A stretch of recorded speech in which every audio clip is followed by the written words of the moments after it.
Leya. Amakuru yawe kiri. Kanumva wahumuye. Ukubaza amakuru se no guhumura cyangwa ndakosheje ntabwo nagombaga kukuderanja nguhamagara.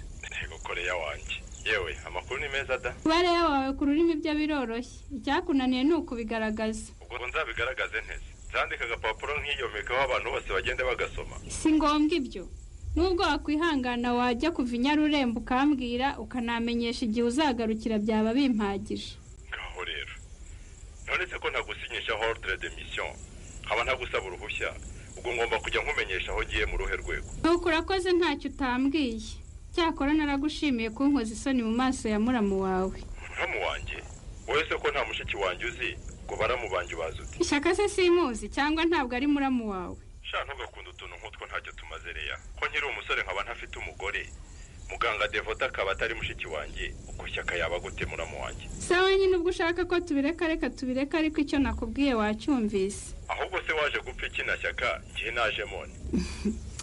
Kiri, ibaze ko ejo naje kukureba ku kazi ngo dutahane, nagera ngatungurwa no gusanga udaheruka mu kazi waragiye mu mahugurwa.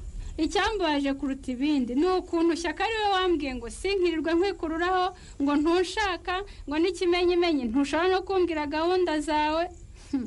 Ibyawe na shyaka byose mbitindaho kuko muganira sinari impari. Ariko icyo kuvuga ko nagiye ntakubwiye cyo ntundenganya ko n'amakosa yawe. Amakosa nayanjye kuko nagukumbuye nkaca ku kazi nje kukureba. Ariko kuza kundeba tutabivuganye harimo uburangare. None se yo wifashe ukaviyo ngiyo uvuye ukaza kureba umuntu mutabivuganye ububwiwe n'ikigwahari. Mba numva se ko wagiye kandi utarigeze umbwira ko uzajya mu mahugurwa. Ariko se kucyumva ko ngomba kumenyesha igihe cyose ntari mu kazi.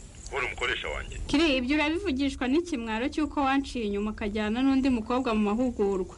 Wibwira ko hari utwika inzu agahisha umwotsi. Umenye ko ibyo wirirwamo byose bingeraho. Leya, ibyo uvuga urabikurahe. Ayoke. Uri tayari nta kindi kibazo ufite?